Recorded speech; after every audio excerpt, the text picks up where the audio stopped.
నమస్కారం అండి. నా పేరు ఆంజనేయులు, నాగర్కర్నూల్ జిల్లా. గత మేము వీఆర్ఏ 61 వారసులము.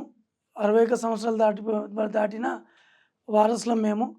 గత 18 నెలల కింద ఆగస్టు 5, 2023 తారీఖు నాడు గత ప్రభుత్వము టీఆర్ఎస్ గవర్నమెంట్ 81 జీవోని జారీ చేసింది.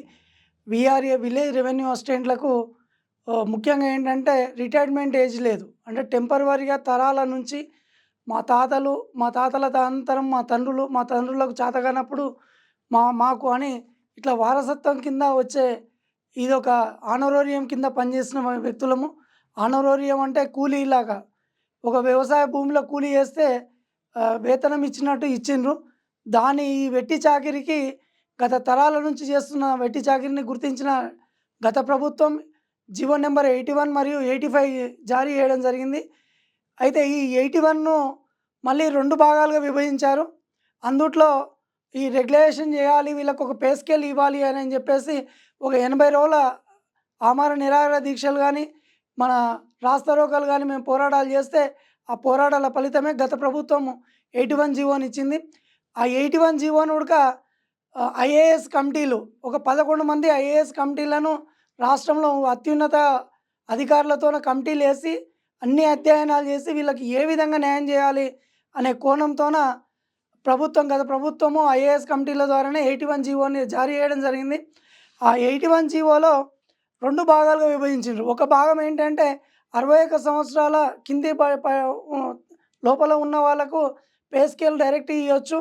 61 సంవత్సరాల పైబడ వాళ్ళకు ఇవ్వడానికి లేదు కాబట్టి ఆ 61 సంవత్సరాల పైబడ వాళ్ళకు వాళ్ళ యొక్క పిల్లలకు, అంటే తరాల నుంచి వస్తున్న వారసత్వం కాబట్టి ఈ వారసత్వం కింద వాళ్ళ పిల్లలకు ఇవ్వాలి అని చెప్పేసి క్లియర్గా జీవో నెంబర్ 81లో 24/7/2023 తారీఖు నాడు జారీ చేసిన జీవో. అప్పటి నుండి ఆగస్టు 2023లో ఈ ఎవరైతే వారసత్వంగా మేము ఉన్నామో మా యొక్క ఉద్యోగాల కొరకు సంబంధించిన విద్యార్హతలు కానీ, మరియు కుటుంబ నో అబ్జెక్షన్ సర్టిఫికేట్లు కానీ, అఫిడవిట్లు కానీ పూర్తి స్థాయిలో కలెక్టర్లకు సబ్మిట్ చేసిండ్రు. సర్టిఫికేట్లు వెరిఫికేషన్ చేసిండ్రు.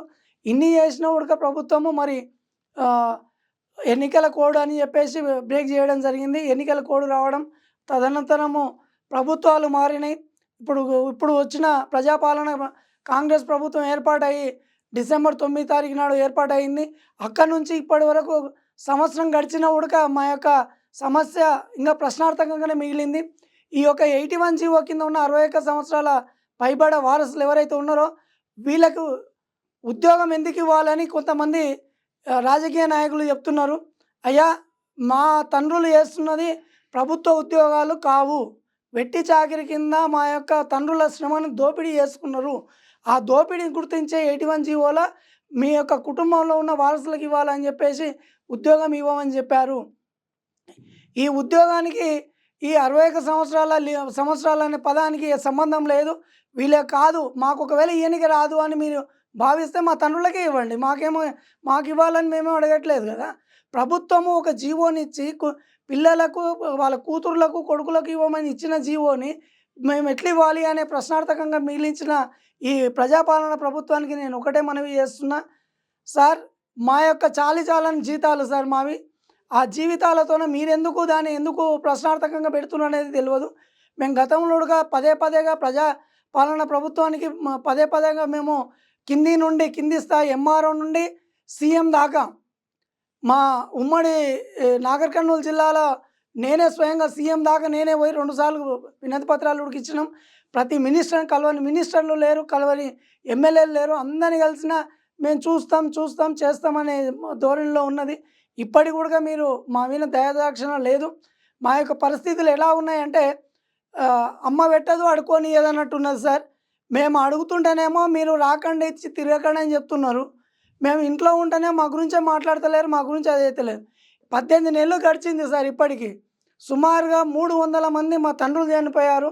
30 మంది దాకా మా వారసులు సార్ సూసైడ్ చేసుకొని చనిపోతున్నారు. వాళ్ళ యొక్క అప్పులు, వాళ్ళ యొక్క ఆర్థిక పరిస్థితిని, కుటుంబాన్ని పోషించే పరిస్థితి లేకుండా అయిపోయింది. గతంలో ఈ జీవో రాకుండా ఉన్నప్పుడే బాగుండే అనిపించింది మాకు. అప్పుడైనా మా తండ్రులకు వచ్చే జీతం అంతే ఉంది, ఇప్పుడు అంతే జీతం ఉంది. మన 10,500 జీతంతోనే మేము ఎక్కడ పోషించుకోలేకపోతున్నాం. గతంలో ఏమైందంటే మా కుటుంబంలో ఒక నలుగురు అన్నదమ్ములు ఉన్నప్పుడు మా తండ్రి ఒక్కొక్కరితోన ఒక్కొక్క నెల ఉంటుండే. కానీ ఇప్పుడు నాకు ఉద్యోగం వస్తుందని చెప్పేసి మా తండ్రి నా దగ్గరనే పెట్టడం, మరియు నా కుటుంబంలో నా భార్య, నా పిల్లలనే వాళ్ళని పోషించుకోవడం కూడా భారంగా మారిపోయింది. మీరు ఉద్యోగము ఇవ్వకపోవడము, మరియు మేము అఫిడవిట్ల కొరకు మా యొక్క కుటుంబానికి అందరిని ఒప్పించుకోవడానికి చే చేసుకున్నాం. కొంతమందిని భూములు ఇచ్చుకున్నాం. కొంతమంది అప్పులు తీసుకొచ్చి వాళ్ళకు సెటిల్మెంట్ చేసుకొని మీకు అఫిడవిట్ ఇచ్చినాం. ఈ యొక్క జీవో తీసుకొచ్చి మా యొక్క కుటుంబాలకు శాపంగానే మారింది కానీ మా యొక్క కుటుంబాలకు వెలుగు వచ్చిందనే విషయాన్ని మేము చెప్తున్నాము. ఇంకొక విషయం ఏంటంటే ఈ యొక్క కుటుంబ భారం పెరగడం వల్ల ఆర్థిక భారం మేము పోషించుకోలేకపోతున్నాం. పదే అందరికీ మినిస్టర్లకు చెప్తున్నాం. ప్రతి శాఖలోన కారుణ్య నియామకాలు జరుగుతున్నాయి. అన్ని రకరకాల నియామకాలు జరుగుతున్నాయి.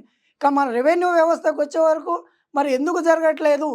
ఈ యొక్క సమస్య జటిలమైన సమస్యగా మారుతుంది తప్ప ఇది ఒక చిన్న సమస్య. 3,700 కుటుంబాలు రోడ్డు మీద పడే పరిస్థితి వచ్చింది.